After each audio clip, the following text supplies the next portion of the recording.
Você conhece aquela sensação quando a turma inteira quer ir para o karaokê depois da aula e você diz que não, que só quer ir para casa?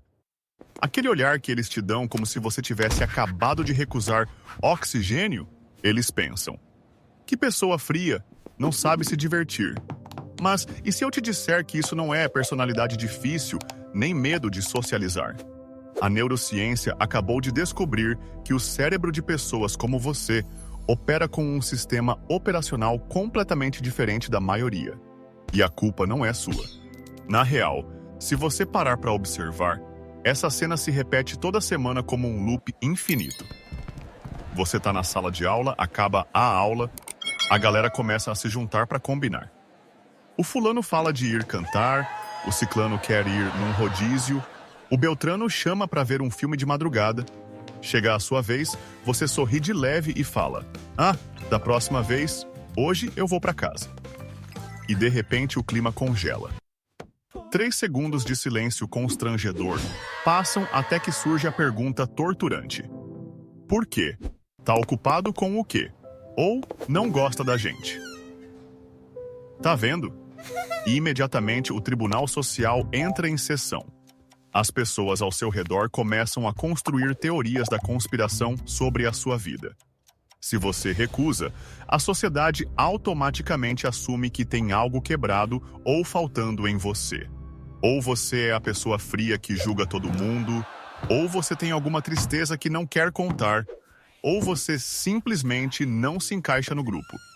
A ideia de que você só não quer participar parece não ser uma opção válida no cardápio social. Mas vamos fazer um exercício rápido de lógica. Imagina que o grupo todo está decidindo comprar uma camisa de grupo. Todo mundo gosta de amarelo. E você fala: "Não, eu não gosto de amarelo." Será que alguém ia parar a reunião inteira para perguntar: "Meu Deus, por quê?" Você tem algum trauma com a cor amarela? Experimenta só um pouquinho. Com certeza não. Ninguém liga para suas preferências de roupa. Então, por que quando você recusa uma atividade social, vira um problemão? A psicologia social explica. Atividades coletivas são o lubrificante das relações sociais. Quando você recusa participar, o cérebro das outras pessoas, geralmente de forma inconsciente, entende isso como uma rejeição ao grupo. Ou pior, elas sentem que você está ali para fiscalizar a perda de controle delas. O incômodo não é sobre você escolher ficar em casa, é sobre elas escolherem desperdiçar tempo fora enquanto você mantém a lucidez e o controle. Mas essa capacidade sua de dizer não quando o rebanho inteiro diz sim, será que isso é só teimosia? Ou será que o seu cérebro processa o mundo físico e químico de um jeito que a maioria das pessoas nem consegue imaginar? É aqui que a história fica fascinante. Porque a ciência mostra que o seu hardware biológico pode ser diferente. Agora a gente vai dissecar a máquina de pensamento que é você, porque a ciência tem uma explicação incrível para o que seus amigos chamam de personalidade difícil. A primeira parada fica bem atrás da sua testa, o córtex pré-frontal. Pensa nele como o CEO do seu cérebro, o cara responsável por tomar decisões racionais e segurar os impulsos. A neurociência mostra que em muitas pessoas que não gostam de participar de atividades em grupo, essa área tem uma atividade acima da média. Enquanto o cérebro da maioria das pessoas, quando enfrenta um convite tentador, grita: "Diversão agora!", o seu sistema roda uma simulação de riscos em milésimos de segundo. Você não vê só o convite, você vê o filme inteiro. O cansaço amanhã, o sono cortado, o dinheiro gasto sem valer a pena, a energia esgotada. Isso é o que se chama de função executiva de alto nível. Você recusar não é timidez.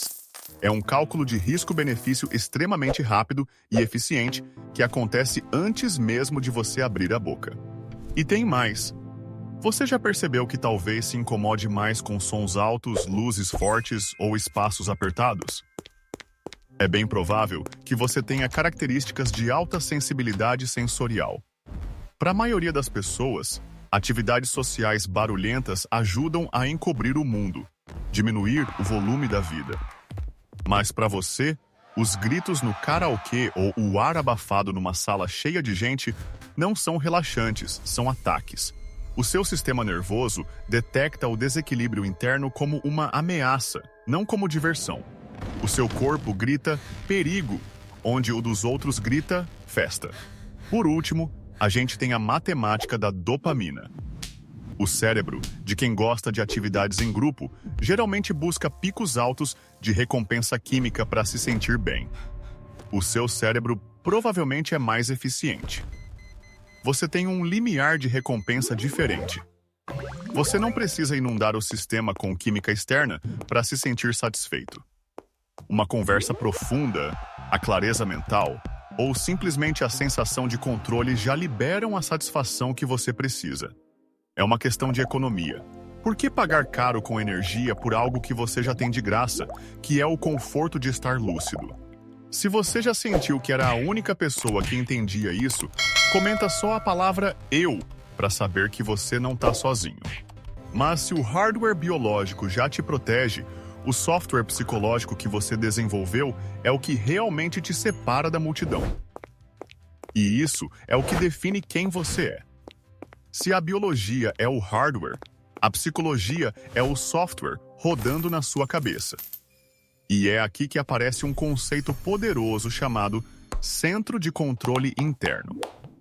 Basicamente, existem dois tipos de gente: as que vão na onda, centro de controle externo, e as que decidem para onde remar, centro de controle interno. Quando a pressão social aumenta no seu grupo de amigos, a maioria cede ao efeito manada, aquele medo primitivo de ser excluído da tribo.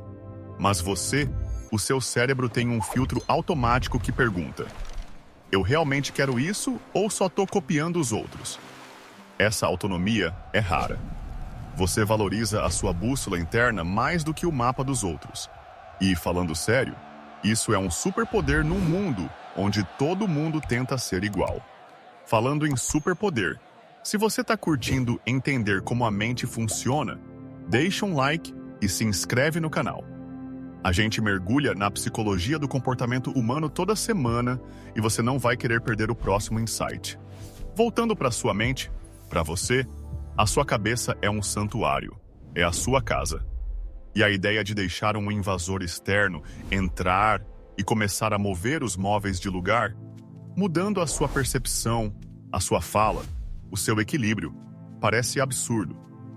Isso não é ser controlador no sentido ruim, é ter aversão a estados alterados. Você prefere a nitidez da realidade, mesmo que ela seja dura, do que o borrão confortável da perda de controle. Você valoriza a cognição intacta acima do prazer temporário. E tem mais um detalhe genial, que é o aprendizado por observação. Você lembra de algum amigo que se deu mal por sair demais? Ou que ficou exausto por não dormir o suficiente depois das reuniões? A teoria da aprendizagem social diz que a gente não precisa cometer erros para aprender. Você olhou para o ciclo de diversão, perda de controle, esgotamento físico e mental e pensou: não, obrigado, eu já entendi o final desse filme e não gostei. É como ver alguém queimando a mão no fogo. Você não precisa tocar na chama para saber que dói. Você aprendeu a lição sem precisar das cicatrizes.